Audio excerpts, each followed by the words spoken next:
नमः सिद्धिभ्यां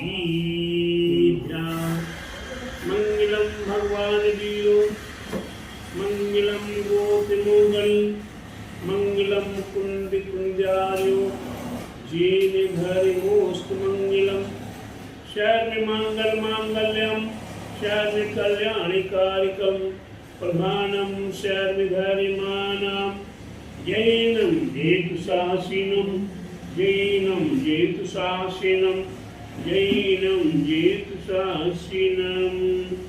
बोला इन सभी जिन धर्म की जय, विश्व धर्म की जय, श्री मानव धर्म की जय, श्री महावीर भगवान की जय, तीसो विश्व तीर्थंकर भगवान की जय, भरत बाहुबली भगवान की जय, बोले द्वादशांग जीन वाणी माता की जय, बोले आचार्य गुरु स्वाठी परम तपस्वी वंचरी परम किसी संत श्रमणी पंच वर्ष के जल के त्यागी सुनसेनानी ज्ञान प्रद तपो प्रद भय प्रदे बासल मूर्ति आचार्य श्री स्वाठी नेमी सागर जी महाराज की जय। बोलो आचार्य दया सागर महाराज की जय। अभ्यात्माओं, हमें अपने जीवन में पाप से कैसे बचना है, हम अपने जीवन में कैसे कैसे पाप करते हुए चले आ रहे हैं, इसके उपरांत भी हम क्या कहते हैं, हमने अपने जीवन में कोई पाप नहीं किया। क्या नहीं किया? हमने अपने जीवन में कोई भी पाप नहीं किया। लेकिन प्यारे बंधु, मैं कह रहा हूं कि आप या प्रत्येक मानव कितने कितने पाप निरंतर करता चला आ रहा है। आज हमें विचार करना है, सम्मूर्छन जीव है, सम्मूर्छन जीव है जिसका जन्म सम्मूर्छन होता है। यहाँ शीत उष्ण मिश्र आदि संयोग मिलने पर निगोदिया जीव से लेकर पंचेंद्रिय तक के जीव, चाहे वो 2 इंद्रिय हो, चाहे 3 इंद्रिय हो, चाहे 4 इंद्रिय हो, और चाहे पंचेंद्रिय जीव हो, आप किसी भी जगह पे देखो, वहां सम्मूर्छन सम्मूर्छन सम्मूर्छन जीव उत्पन्न हो रहे हैं। 2 इंद्रिय, 3 इंद्रिय, 4 इंद्रिय अपर्याप्त के पंचेंद्रिय जीव नियम से सम्मूर्छन जीव है। इसलिए भोग भूमि में अपर्याप्त जीव नहीं होते, वहां सम्मूर्छन जीव नहीं है। वहां हमारे आपके लिए विचारणीय विषय है कि हम अपने आप में सम्मूर्छन जीव हैं, कुछ जान नहीं पा रहे हैं, समझ नहीं पा रहे हैं। कहीं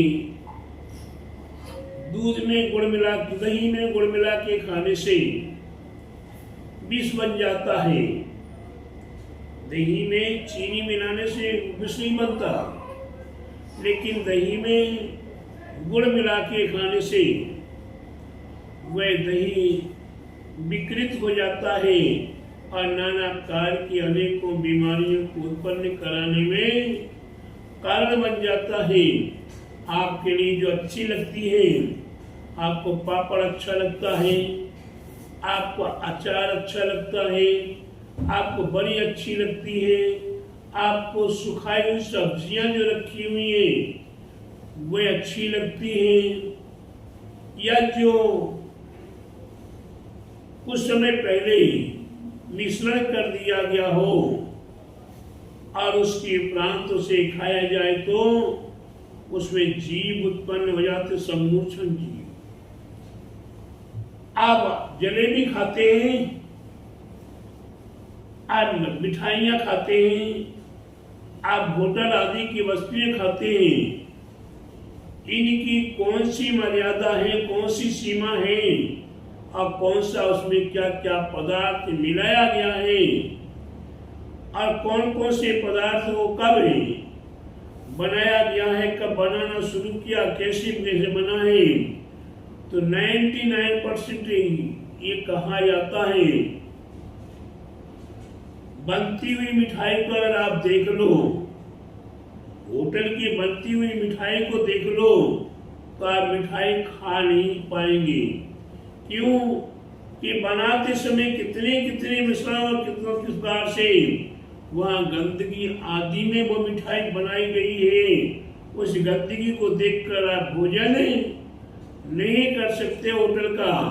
इसलिए प्यारे बंधु, हम एक भोजन अच्छा तो लगता है, जलेबी अच्छी लगती है, पकौड़ी अच्छी लगती है।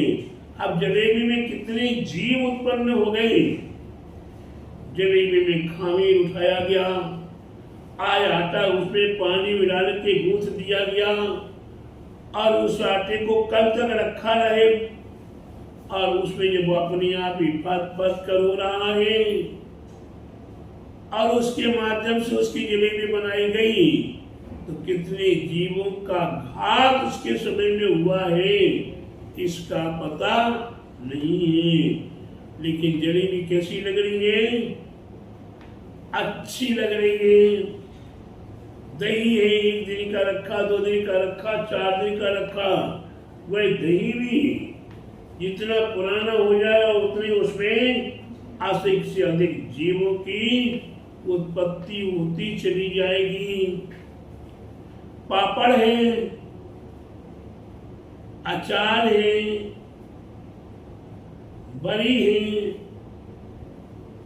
आपके राजस्थान गुजरात साइड में खाकरा बनता है, कई जगह पूरी सुखा के बनती है। ये जो सुखा के रखी नहीं है उनमें असंख्या सम्मोचन जीव उत्पन्न हो गया। और सम्मोचन 2 इंद्री, 3 इंद्री, 4 इंद्री, 5 इंद्री तक के जीव उसमें उत्पन्न हो रहे हैं। प्यारे बंधु, वह आपको खाने में तो अच्छा लग रहा है, बिस्कुट, ब्रेड, टॉफी,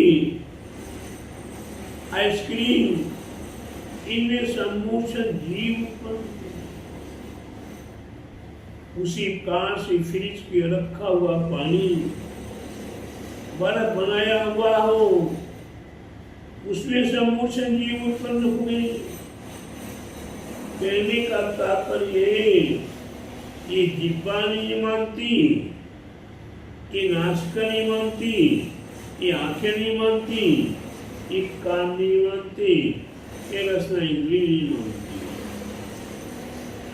हमारी इच्छा नहीं खाने की, लेकिन क्या करें, सामने वाले को देख के खाना पड़ रहा है। अगर नहीं खाएंगे तो उसको बुरा लगेगा। अरे खाना तो मेरे को है, उसके बुरा लगने नहीं लगने से क्या फर्क पड़ रहा। तो सामने वाला विष कराएगा, खा लोगे?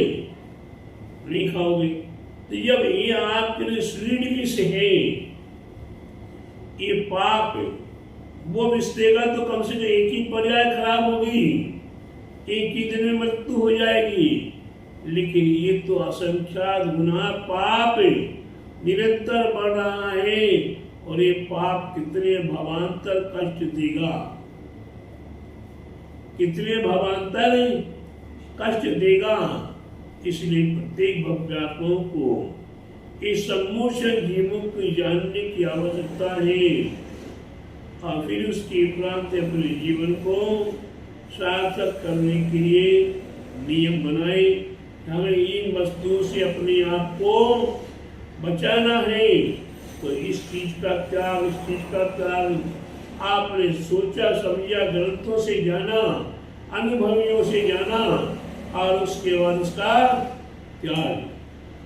आज जो भगवान बने वो भगवान शुरू से नहीं थे, वो भी हमारे आपके समान इंसानी तो थे, लेकिन उनने अपने आप को संभालना शुरू किया और धीरे धीरे पाप से वो भी छुटकारा प्राप्त किए और उनके बताए रास्तों को जिन्होंने स्वीकार किया वे भी परम पद को प्राप्त कर चुके और जो उनके रास्तों पर चल रहे हैं वे आज नहीं कल नहीं परसों कभी देर तो हो सकती है लेकिन हम देर नहीं होगा।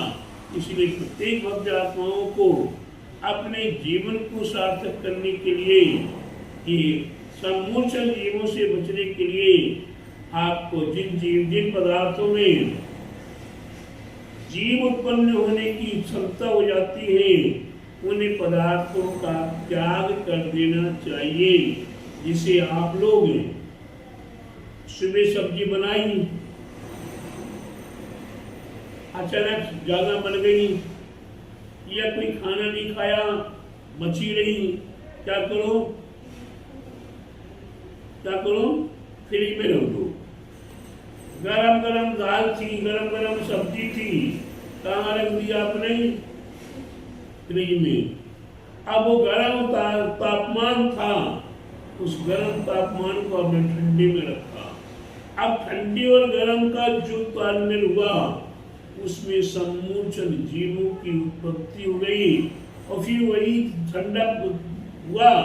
अब इतना ठंडा हो गया क्या अब अति ठंडा हो गया, तापमान से भी बहुत अधिक ठंडा हो गया। तो जो जीव उसमें गर्म और सर्दी के माध्यम से उत्पन्न हुए थे वो अति ठंडा होने पर उसी में मृत्यु को प्राप्त हो गए। और वही आप शाम को निकाल के खाओगे तो जो सुबह का स्वाद था, जो दाल सब्जी का स्वाद सुबह था, अब वो स्वाद नहीं रहेगा। क्यों? कि उसमें सम्मूर्छन जीव अधिक उत्पन्न होकर उसी में ही मिल गए। अब आप द्वारा खाएंगे तो ठंडे के माध्यम से आपको समझ भी नहीं आएगा और पाप के भागीदार बन गए। देर के लिए आपकी बातें सारे देश में इसी प्रकार का हो रहा है। मैं आप सभी से कहूँगा कि अपने आप को बचाने के लिए, अपने आप को संभालने के लिए, आप प्रभु के बताए मार्ग को स्वीकार करने के लिए हमें इस प्रकार से ये छोटे छोटे पापों को समझ कर हमें अपने आप को संभालना है और परम पद को प्राप्त करने को त्याग करना शुरू कीजिए और अपने जीवन को सार्थक करें। बोले महावीर भगवान की जय, बोले द्वादशांगी जी वाणी माता की जय, बोले आचार्य गुरुवरिष्ठ परम तपस्वी पंचरी परम किसी संत श्रवणी पंचवस्ती योगी ज्ञान दर्दित भोगरत वैवरत भाषण मूर्ति आचार्य श्री मिमी सगरी महाराज की जय।